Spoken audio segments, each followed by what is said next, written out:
You are deeply frustrated. You tithe faithfully every single week, but your savings account is completely empty right now. You wonder why heaven is silent on your finances. The truth is brutal but necessary for your total liberation.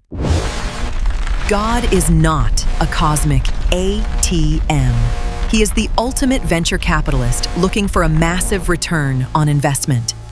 We cry out for financial miracles while ignoring the fundamental economic principles designed to create real, lasting wealth today. You possess capital, time, and intellect, yet you park them in a stagnant checking account, losing value to inflation. Piety without execution is just organized poverty. Claiming spiritual superiority while drowning in consumer debt is an absolute contradiction. Your lack of basic financial strategy is actively sabotaging the divine resources already placed directly into your own hands. Stop confusing financial ignorance with spiritual humility. Being permanently broke does not make you more holy or more righteous. It makes you highly vulnerable. It makes your family dependent on failing corporate systems and unpredictable government relief checks. Today, we completely destroy the poverty mindset. We are extracting the absolute most aggressive protocol for building permanent wealth. Prepare to confront your financial paralysis. We are decoding the master's absolute demand for immediate, calculated economic multiplication. Let us examine Matthew chapter 25. The parable of the talents is a masterclass in aggressive asset management. A wealthy master leaves on a long journey. He delegates his vast capital to 3 different portfolio managers. To one, he gives 5 talents. To another, 2. To the last, a single talent. Then, he vanishes. Understand the sheer volume of capital here.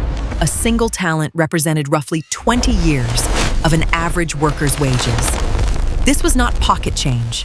This was massive institutional wealth that was handed over for immediate strategic market deployment. The guy with 5 talents immediately goes to work. He trades, leverages, and creates a massive 100% return. The man with 2 talents executes the exact same strategy. He doubles his holdings through active, deliberate economic engagement.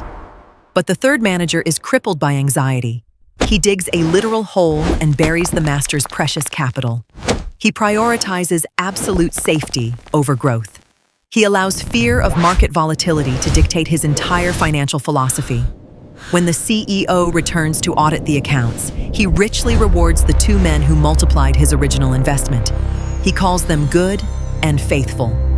Their reward for crushing the market is absolute authority over much larger assets.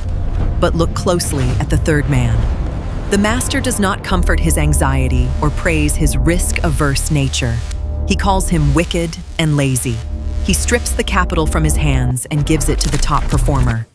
The brutal reality of this text is undeniable. The Creator expects a measurable return on the resources He provides. Hiding your money under a mattress is an insult to the potential God engineered directly into your own life. This parable shatters the illusion that God honors passivity. Stagnation is treated as direct rebellion against the kingdom's agenda. The master expected the capital to be put to work. At the very least, it belonged inside a bank. Even baseline compound interest was demanded. Burying resources is the ultimate failure of stewardship in a dynamic, growing economy. We must extract these ancient investment mechanics and ruthlessly apply them to your modern financial blueprint right now. Principle number 1, identify your baseline capital. Stop complaining that you only have 1 talent to work with today. Your capital is not just cash. It is your free time, your physical energy, and your current skill level. If your bank account is empty, you must leverage your time aggressively to acquire high-income generating market skills. Stop spending 4 hours a night watching streaming services. Reallocate that exact time block to studying digital marketing today. You build wealth by taking the raw materials you possess right now and forcefully converting them into market value. Principle number 2, you must embrace calculated risk. The wicked servant was paralyzed entirely by his fear of loss. You cannot multiply resources if you demand absolute safety. Growth requires exposing your capital to strategic market volatility cycles. Leaving all your money in a traditional savings account is a guaranteed mathematical loss due to relentless annual inflation. You must deploy funds into low-cost index funds, real estate, and solid assets that outpace the inflation rate. Do the research, understand the vehicle, then pull the trigger and let the market do the heavy lifting long-term. Principle number 3, stop delegating your financial authority. The master did not micromanage the servants. He demanded independent execution. Stop waiting for the government to cancel your debt or your employer to voluntarily double your annual salary package. You must become the absolute sovereign ruler of your personal economy. Nobody is coming to rescue your retirement account. Audit your own spending. Cancel the toxic subscriptions. Cut out the middleman who is draining your wealth every month. When you take total ownership, you instantly eliminate the victim mentality that keeps millions trapped in systemic generational poverty. Principle number 4, action generates clarity. The managers who multiplied their talents did not sit around writing endless plans. They went to work immediately. Perfect market conditions do not exist. Waiting for absolute certainty is a fool's game. Launch the side business before the logo is perfect. Buy the investment property while you are still feeling terrified. You learn the mechanics of wealth creation by actually participating in the arena, not by reading theories from sidelines. The market rewards speed and aggressive implementation. Delaying your execution is actively stealing future revenue from your own family. Principle number 5, produce more value than you consume. The successful managers took an input and created a surplus. The modern consumer economy is designed to drain every dollar you earn the moment it hits your checking account. You must aggressively reverse this flow. Become a creator, an investor, and a producer of high-value market solutions. If your primary identity is a consumer of goods, you will remain mathematically broke until the day you die. Shift your mindset from buying liabilities to acquiring assets. Assets put money into your pocket while you are sleeping. Principle number 6, embrace the brutal reality of inequality. The master did not distribute the starting capital completely equally. He gave according to their individual abilities. Complaining that someone else started with a massive trust fund is useless. Your assignment is to multiply whatever you currently hold in your hands.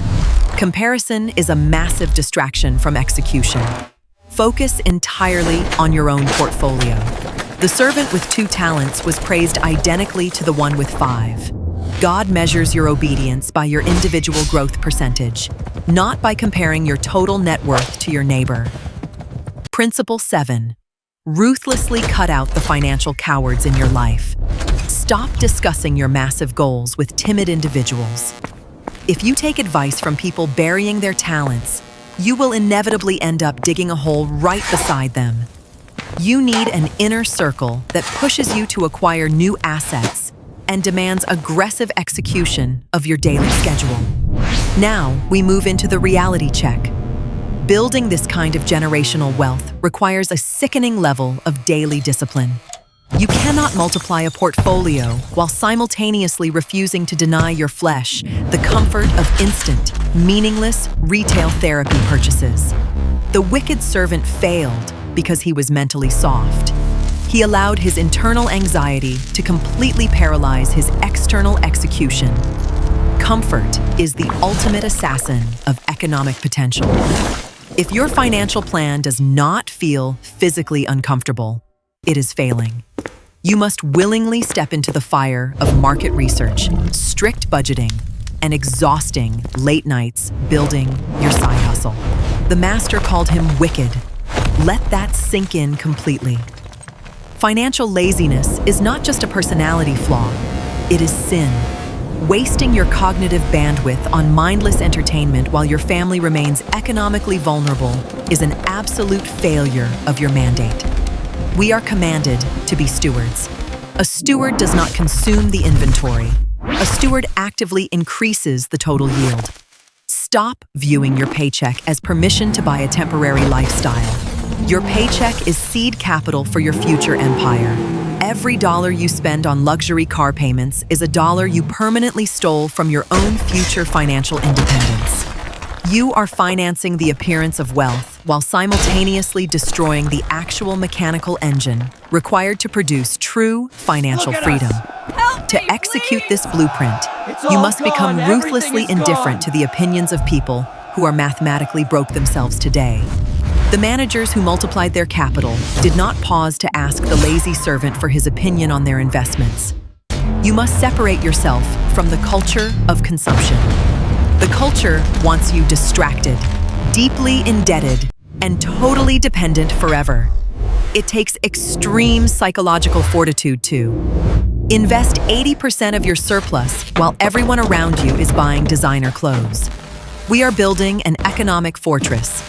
A fortress is not constructed in a weekend. It takes years of relentless bricklaying. You will face market crashes. You will encounter failed business ventures.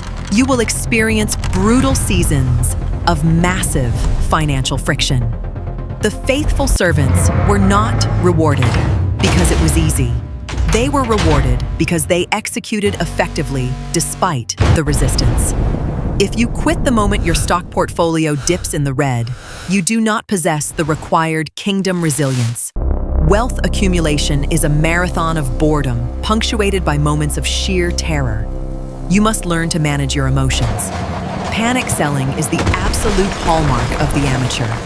The professional uses market terror to acquire assets at massive discounts.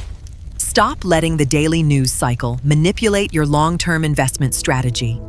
Your timeline is measured in decades, not daily headlines. The master returned after a long time.